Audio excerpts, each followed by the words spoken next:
And we are live. Hello, guys. I have a new intro. Isn't it fancy? I feel so official. So, this is Crypto News with your host, Julie Kennis. And this is our new intro powered by the Gokhshtein News Network. How is everyone today? Everything was in quite the little rally this morning. Things have started to cool off a little bit. We're starting to see Bitcoin dominance waning. Things are moving. Are you guys feeling euphoric yet? Are your plays working out the way you planned? Yeah, that's kind of how this is working right now. So, if you guys are over on X, you can stay on X. But if you'd like to hop over to YouTube, you can smash a subscribe over there. I would love you forever. I am just almost to my monetization goal on YouTube. So I needed 1,000 subscribers. I'm at 1,030. Now I need to try and hit my watch metric. So I'm about halfway there. If you guys have been here, you know the story. I was like halfway there on my watch metrics. My very viral video with Slum Doge Millionaire expired from the 365-day count. So I had lost about 1,000 watch hours. It was brutal. So since then, we have been managing to climb back, and I'm about halfway there on the watch metrics now. So I need 3,000 hours on my watch metrics. This is not AI, Julie. This is not AI, Julie. But there has been an AI Julie going around. Did you guys see my AI version? Somebody made well, I was out in my bathing suit, frolicking in the water this weekend. Took some pictures, some fun little stuff to spice up the timeline. Yeah. Yeah. So, but somebody did actually create like an AI version of me putting on these sunglasses. I can't remember what the name of the company was, but I was like, oh, that's wonderful. Thank you. Oh, John Meyer says we are bouncing back now. So that is good. And yes, frolicking is fun. So I hope you all had a wonderful, wonderful weekend. I took a little bit of time off, tried to rest and relax, had a barbecue with the family. That was always fun. It was always fun. We haven't had a good like family cookout barbecue day this summer, and like summer's like halfway over, you guys. So speaking of summer almost being over, usually Rare Evo is sort of the last big hoorah of summer for me, and it is. And it is. So, if you guys are going to be at Rare Evo, let me know. I am starting to set up my calendar of who I'm going to interview, who I'm going to work with. I'm keeping a schedule while I'm there. So, I'm not going to do crazy stuff and be out all night cuz I don't like being tired. You know what I found? Because you guys, as you all know, I quit drinking alcohol a couple years ago. I'm actually extremely close to my 1,000-day mark of no alcohol. I'm actually going to look right now and see. So I'm at 939 days right now. So 939 days. So I'm approaching 1,000 days with no alcohol. I'm pretty excited about that. That's a big deal, guys. Want to live my healthiest, happiest life. And so part of that is not drinking alcohol. So approaching 1,000 days with no alcohol. But what I have found is if I go to these crypto events and I'm like working, at the conference at 8 a.m., conference ends at 5, then you refresh, you go to like the after hours stuff. You could be out till 10 o'clock, midnight, 1, 2 in the morning. I think usually the after hour stuff goes to like midnight or 2 in the morning. So I've done that where I'm out all night eating tacos at like midnight. My feet hurt. I wake up, I have no voice the next morning. So even if I don't drink alcohol, I will feel very, very hungover the next day. He said, I passed my 1,000 days, but not for alcohol. Well, 1,000 days is good. If it's 1,000 days of not fapping, I'm sorry, I guess. They used to say that'll make you go blind. So hopefully your eyesight's good, Brian. I think it is. So yeah. Anyway, I digress, you guys. I'm just being silly and having some fun with you. So I hope you guys enjoyed the show last week. Had a couple of guests. I was really excited to have, we had Dano Crypto on the show. He was amazing, had some charting with us. And then we had Michael K. Michael K was on here. He was a total blast too. There's a few people I'm hitting up this week. So I have someone tentative for this week. I'm still just waiting for the confirmation from him. Really want to get this guy on the show. So hopefully he and I can work a deal out. And then I DM'd someone else to see if he wants to come on my show. So if I message you and ask you to come on the show, DJ and Brian says, hint, it takes two. Okay, so 1,000 days of fapping is what you have been doing then. All right. We're going to do it. The inverse Kramer on that one. So anyway, yes. Yep, we have fun over here, you guys. We're just being silly. Anyway, we do have some fun stuff to get into. I guess we could go ahead and take a look at the charts.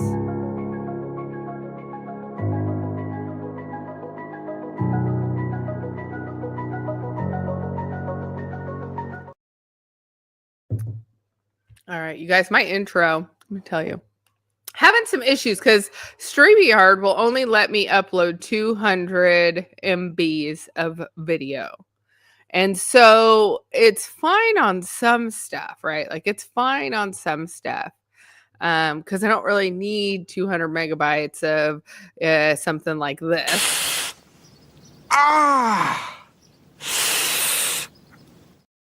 See, I don't need 200 megabytes of something like that.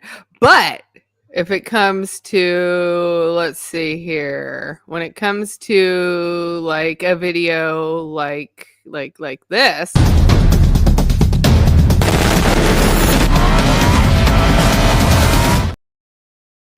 I run into issues. I'm like, I want to have more video. I want to be able to like, so with my intro, this is what I'm getting at with my intro.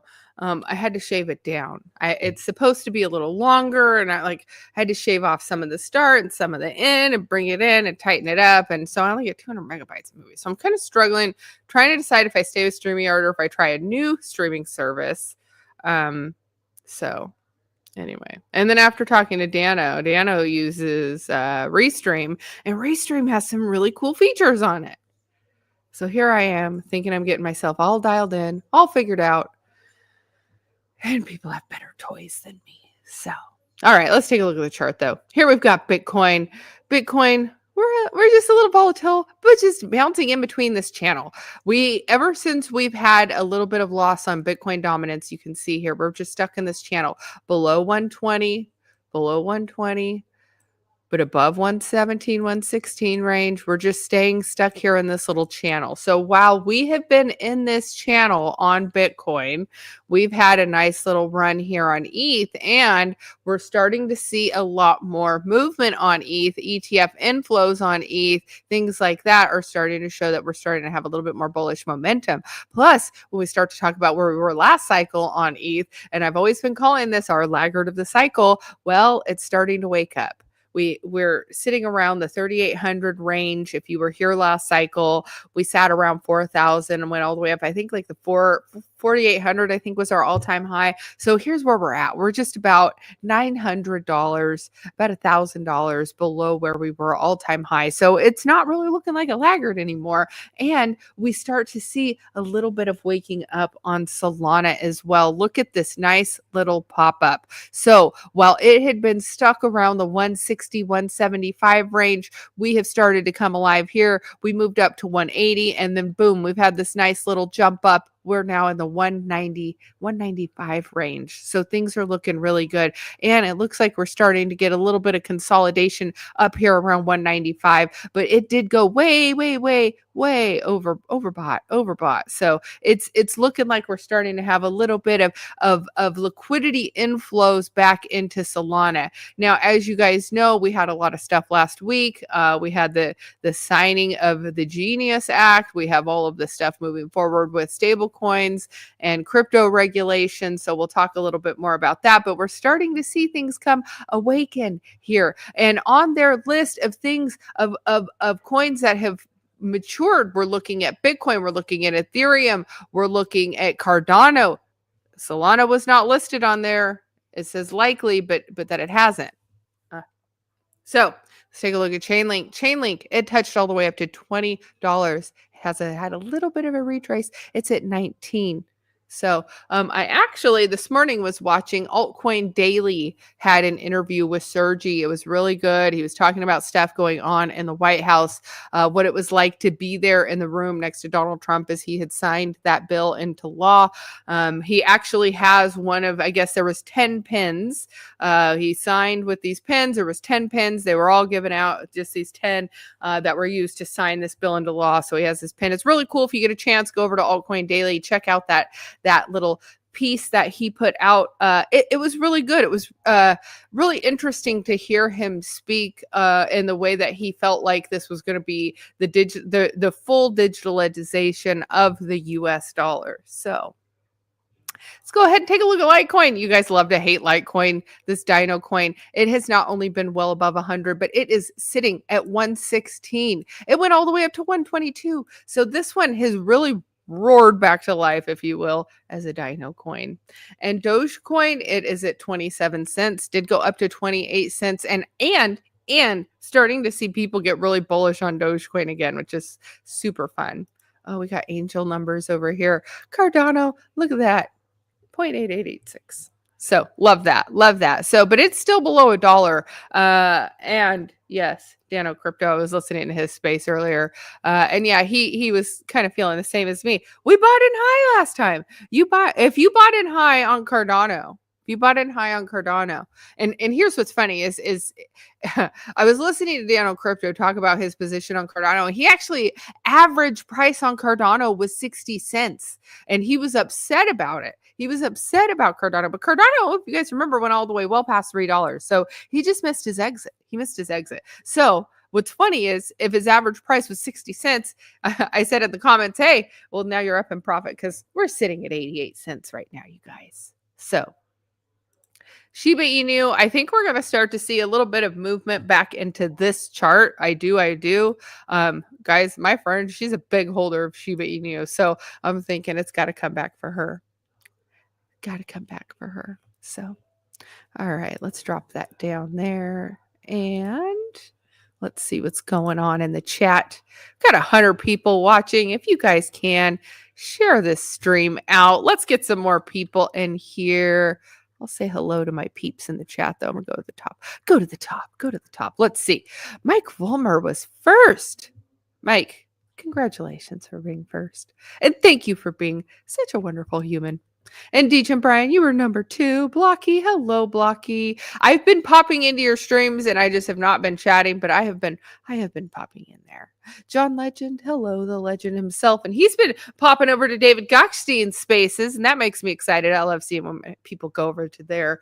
And we have a lot of stuff changing at Gokhshtein News Network, you guys. Some really exciting stuff going on. Again, as I talked about Rare Evo, if you want to collaborate, if you want to work together, hit me up now. That way we have a chance to cook. These things take time. And if I have more time to cook, we like to cook to perfection. All right. I said John Myers. John Myers, hello, my friend. Oh, and then me, myself. I am in the chat. Giuseppe, come over to YouTube. I see you there on Twitter. If anyone else is on Twitter, hello. Shout outs to you. You can drop some comments. I'll see you here. Let's see. Oh, Deep in Connection. Hello. Hi. Deep in Connection. He's got such a solid space, you guys. And if you guys are into decentralized physical infrastructure networks, go check him out. He's got all the good stuff. All right. I feel like I'm scrolling forever. All right. Baby Doge gone quiet. Has it? Floki does have a chance. I think the dogs are coming back. I do think the frogs are going to have a run this cycle, though. I do think the frogs. I think Apu's going to do well. I think Pepe's going to do well. You guys know that. I'm a Pepe Maxi. You guys know I probably posted Pepe memes for like 2 years straight. All right. Let's see. I do have some news stuff for us to get into, but I got to pull it up here for. Oh no! I want to pull up the crypto bubbles first. I forgot I had that. Hold on. I'm taking a minute to figure out all my tabs here. Oh, John says Hoba. The honey badger. Yes. Gotta hold up my Hoba flag now. Gotta hold up my Hoba flag now. Love my honey badgers. I gave away some Hoba, and it's up. Ceasing. He's not even here. He's not even here. He took the Hoba and ran. That's all right. He's my homie. He's my homie. He can take my Hoba and run. I hope he's still holding on to it though, because if he's still holding on to it, I mean, it's gonna be worth like $50 now. I mean, not that it's like great, but look, the more people that subscribe to my channel, I can get better guests on the show. I can get more stuff for giveaways. Like, think about everything we've given away. We've given away tokens. We've given away swag, shirts, things like that, stickers. We gave away the Quotron.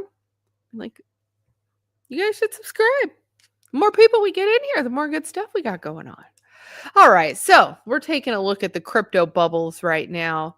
We've got just a mixed market right now. As you can see, we have some red, some green. So let's just take a look at it. Solana, it's up. It's having a run.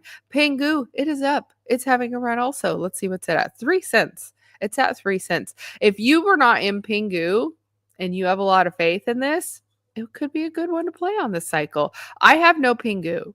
I really had no exposure to the whole Pudgy Penguins ecosystem, and I'm pretty much just priced out of it. And yeah, I mean, when it comes to buying in on something, like if I wish I had a Pudgy Penguin, I wish I had all of those things, but I just kind of missed it.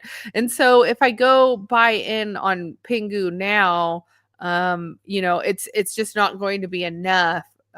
Whereas I like to go into things with size. And so my preference for having little plays with size are there. So like, I feel like people who were Pudgy Penguin holders, who were early in on the ecosystem, who got airdrops and all of this stuff, they're in a great position. I missed all of that. Even if I started to allot some money to it, the people who were in on Pingu early, they're just going to be in such a better position. I can't help but feel like it's just not, it's one I feel like I missed. And it's funny to say that I feel like I missed it at 3 cents. It could go to $1.30 and I'll be like, oh, I wish I bought it at 3 cents.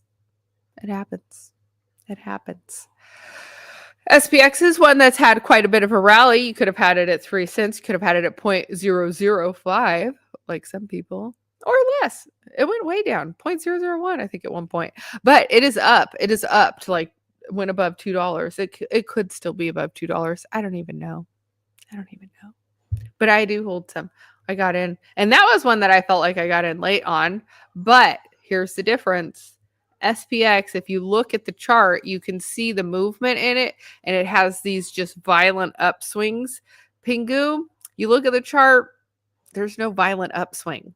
This 14% is the violent upswing. So, yeah. So now ones like SPX, though, I get it. If you're coming in and you're buying something at $2, it's just like Fartcoin. Fartcoin's right there, $1.60. They both have about the same size market cap. Let's see, 1.52 billion on Fartcoin and 1.76 billion on SPX. So, and it looks like it's trading at $1.88 right now. So let me know in the chat, you guys, if you had to pick between Fartcoin or SPX, which would you go for to bet on this cycle? Just let me know. Let me know in the chat, because those are two, I think, fairly comparable entry prices. Like, it's like almost same. Almost the same. But I mean, let's go off of like who you think has strongest community, who raids harder, maybe who has the best narrative or cult behind it. Because there are look, who is that pretty blonde girl? Eva was like, oh, Farcoin's like my biggest bag. Did you guys see her? She was live streaming from the private jet, and then everybody called her out for like renting the private jet for like 0.2 Solana an hour, and she like live streamed from it. It was actually really funny. It was really brilliant. She got like over 1 million impressions on her post being there. But what I was surprised, because I was watching her live stream, she said her biggest bag is Fartcoin. I thought this beautiful little blonde girl that graces my timeline, and she's like, "Yep, my biggest bag is Fartcoin. Strongest conviction in Fartcoin." So, but then I have friends that are all into SPX, and they have really strong conviction into SPX. So I'm gonna look now and see what you guys are saying here. I think only like a couple of you responded. Poe ran out of violent upswings. SPX, DJ Brian says SPX. Fartcoin has lost traction. Let's see. I'm done with trash, said Blocky. Fartcoin eventually runs out of gas. Let's see. Okay, K Diggity. I'm not saying that. Said Squirt Coin. You guys, there probably is already one of those in existence. It was like, what was it when I was talking about Roach Coin? You guys found Roach Coin for me.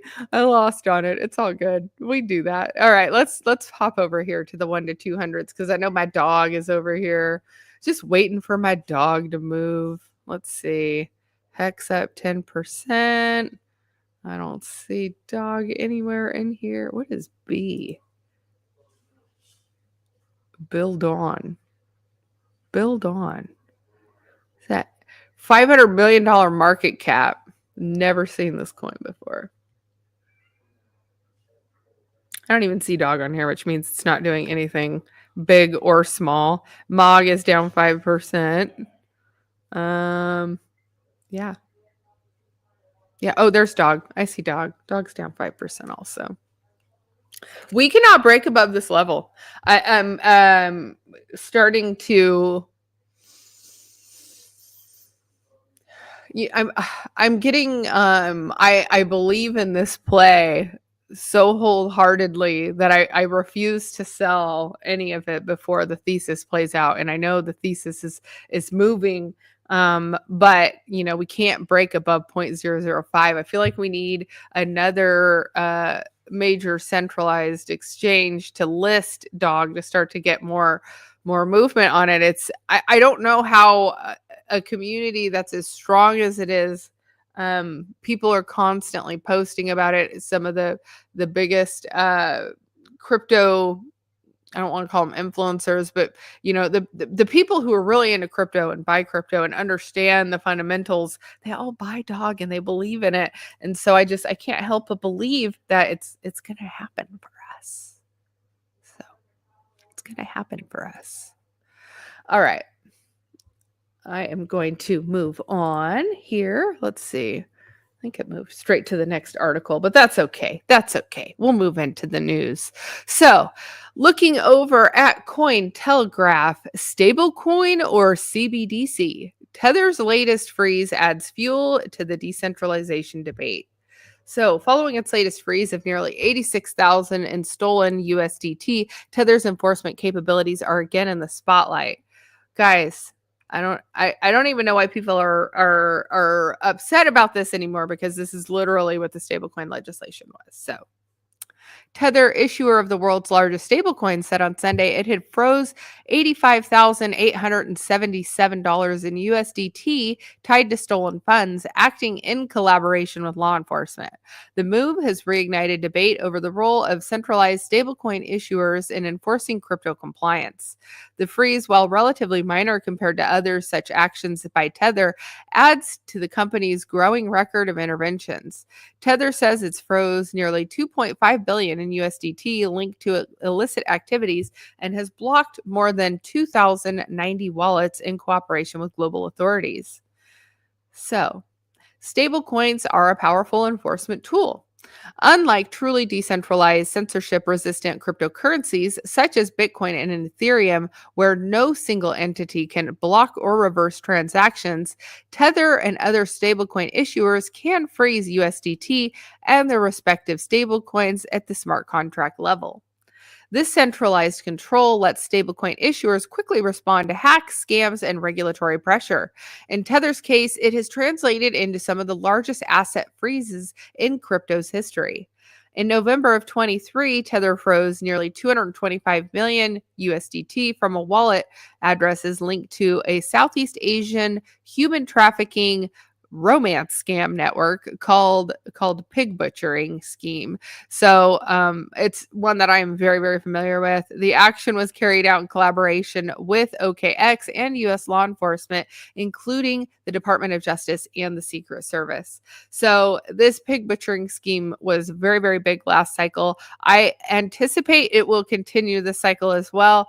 You guys, we always talk about, we actually joke about women who or men who are LARPing as women, and that's what you're seeing here. These are romance scam networks that are going on. You have these people who are going onto Instagram. They find pretty picture, they post pretty picture on a new platform, and no one knows. So.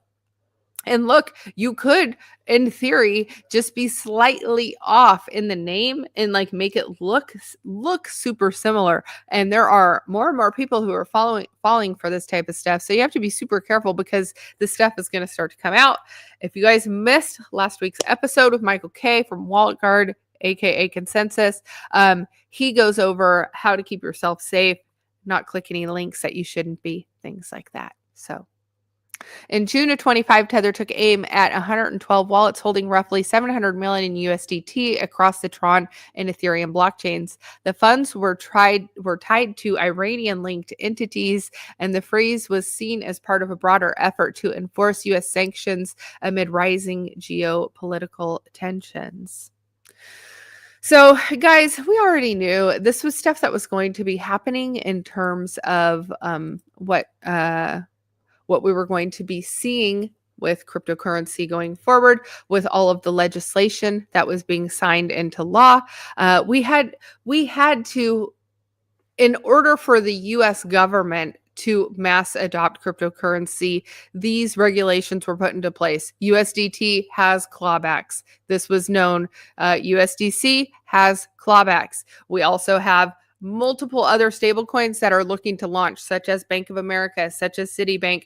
Any of these stablecoins are all going to have these same clawbacks, in addition to any centralized exchange that is operating within the United States. These are all needed per US regulations in order to be able to run and handle funds on chain. So, also with that, part of this regulation was put into place to put the US dollar in every pocket around the world. So it's good at maintaining the US global dominance and keeping us fiscally the backbone, if you will, of the financial world government, because right now everything is tied to the US dollar. We started to see a move away from the US dollar, and now putting stablecoin legislation into place is what's going to help us keep the US dollar dominance in play.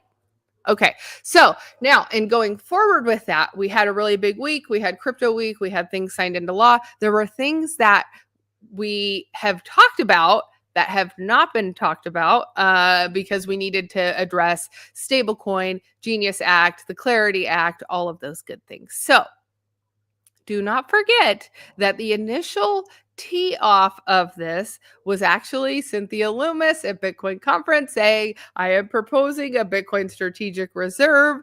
And then we pumped the brakes on that because we needed to do all of the regulatory stuff for stable coins with the Genius Act and the Clarity Act. So now that those have passed, we need to continue to hold the feet to the fire that we still need the Bitcoin Strategic Reserve, because that's the one thing that we have talked about that we just said, oh, well, yeah, we're still going to do the Strategic Reserve, but however, we need to have these guardrails, we need to know how to operate, we need to know all of these things. So we're there now. We are there now. So we just need to be sure that we don't let the Bitcoin Strategic Reserve fade off into the sunset, because at the end of the day, that's what we're all here for. And we were having audits of the Bitcoin, and there's like rumblings about whether we have all of the Bitcoin that we were supposed to or not. But at the end of the day, that doesn't change the fact that there should still be a Bitcoin strategic reserve. And whether that's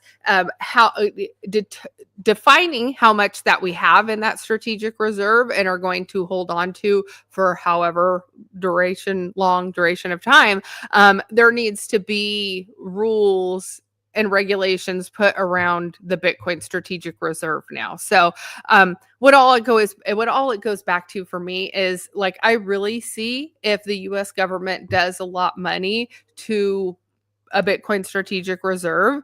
I mean, we have these huge spending budgets. If we put a little bit of spending budget into buying Bitcoin and putting that Bitcoin into the strategic reserve, then I think, regardless of inflation, regardless of printing as many US dollars as we want, you're going to have this ability to have some sort of like safeguard there. So, and yeah, don't get me started on the gold at Fort Knox. So, I do have some great shows coming up this week. I kept it short today, but please smash a subscribe. I will be back tomorrow at 1 o'clock Pacific time, and I will hopefully have some really exciting guests for you this weekend. The show, again, is powered by the Gokhshtein News Network, and I will see you all tomorrow. Bye-bye.